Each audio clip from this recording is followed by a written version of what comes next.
Bir kere tarihsel bir bilincimiz yok. Toplumsal olarak tarihimizi bilmiyoruz. Kültürel varlıklarımızı tanımıyoruz. Kültürel varlıklarımızın değerini dolayısıyla bilmemekle beraber sahiplenemiyoruz da. Son yağmurların rahmetten ziyade felaket bir musibet tarzında gelmesiyle beraber birçok duvarların yıkılması ile birlikte kitabeler, eyvanlar, birçok medreselerin bazı bölümleri fışkırdı duvarlardan resmen yağmurların şiddetiyle. Bu bir anlamda kader-i ilahinin tecellisiyle biraz da tarihin intikamı gibi de görülmelidir. Yani hakikaten artık bizim aramadığımız, sahiplenmediğimiz yapılar bizden intikam alırcasına duvarlardan fışkırarak kendini belli ediyorlar.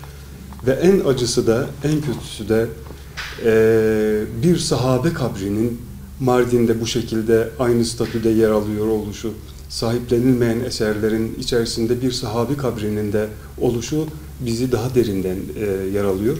Öyle bir sahabi ki Peygamber Efendimizin sallallahu aleyhi ve sellem amcasının torunu, yani Ebu Talib'in torunu, Cafer-i Tayyar Hazretlerinin oğlu, Mute gazisi, Habeşistan'a göç eden ilk kafile arasında yer alan Cafer-i Tayyar'ın ve kendisi de sahabi olan Muhammed el-Farisi Hazretlerinin kabri arşiv belgelerinden yerini tespit ederek çıkarmamıza rağmen maalesef henüz bir çalışma yapılmadı. İşin acı taraflarından birisi de geçen hafta arkeologların bir çalıştayı vardı Mardin'de. Bazı akademisyenlerimizin aracılığıyla Kültür Bakanlığı'nın Kazılar Daire Başkanı'yla tanışma ve görüşme imkanımız oldu. Ayaküstü bir sohbetimiz oldu. Durumu izah edince, açıklayınca bahsettiğim durumları, yani talep gelirse biz değerlendiririz, kazı izni veririz gibi bir cümle sarf etti ki maalesef bürokrasimizin ülkedeki acı durumunu belli eden bir açıklamaydı bu. Peki dedim, yani hani talep olmadı, hiç kimse talep etmedi. Yani kurum olarak siz burada bir çalışma yapmayacak mısınız? Bizim anlatmaya çalıştığımız bu. Ortaya çıkan tarihi eserlerle alakalı tescil başvurularında bulunuyoruz. Gerek siyasi, gerek bürokratik birçok makama müracaatlarımız oluyor. Ona rağmen gerekli koruma ve muhafaza çalışmaları yapılmamaktadır maalesef. Kaldı ki çağdaş ülkelerde bunun örneği şudur: ortaya bir tarihi eser çıktığı zaman ilgili kurumlar gider, yani birilerinin başvuruda bulunmasını beklemeden orayı koruma altına alır, tescil eder, ortaya çıkması gerekiyorsa kazı çalışmalarını başlatır. Ama bizde maalesef mevcut bürokratik sistemde durum bundan farklı oluyor. Biz vatandaşlar olarak, resmi olarak başvurduğumuz halde, perde arkasında kulislerle gerek siyasilere, gerek bürokratlara, gerek STK'lara başvurduğumuz halde gerekli tedbirlerin alınmadığını görmek maalesef bizi üzüyor. Yağmurların etkisiyle ortaya çıkan Hüsamiye Külliyesi, Altunboğa Medresesi, Yakutiye Medresesi, unuttuğum bir yer var mı diye bakayım.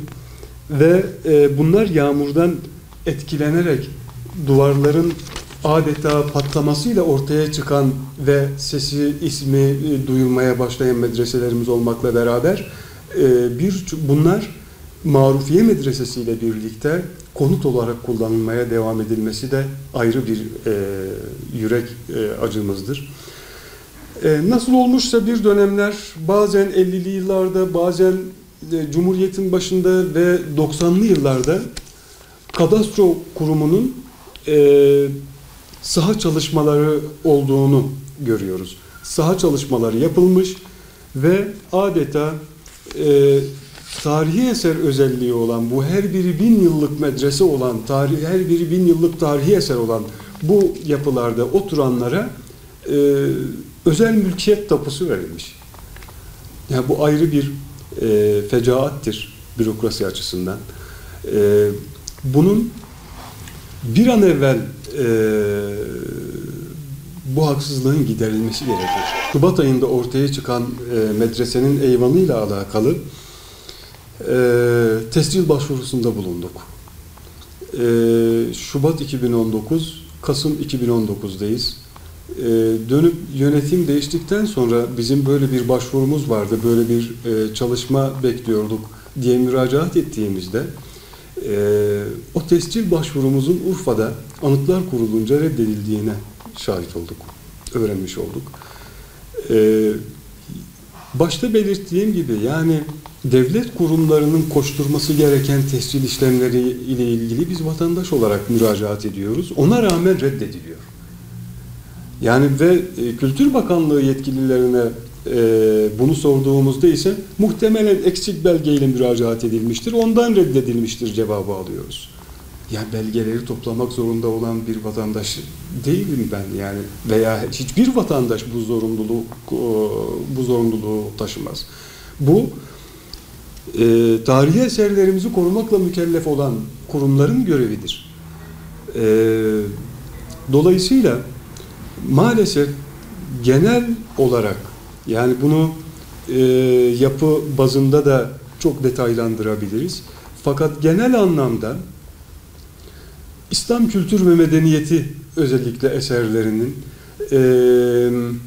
daha fazla korunmaya ihtiyacı olduğunu, sahabi kabirlerinin mesela, bunlar bizim manevi değerlerimizdir, milletin değerleridir.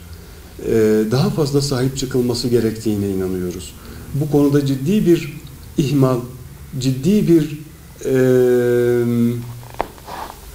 hani kasıt olduğunu da ifade etmek istemem ama maalesef yaşadığımız süreç içerisinde devletimiz beka mücadelesi verirken artık bunun da kasıtlı yapılıyor olduğunu söylemek de herhalde çok haksız bir söylem olmaz.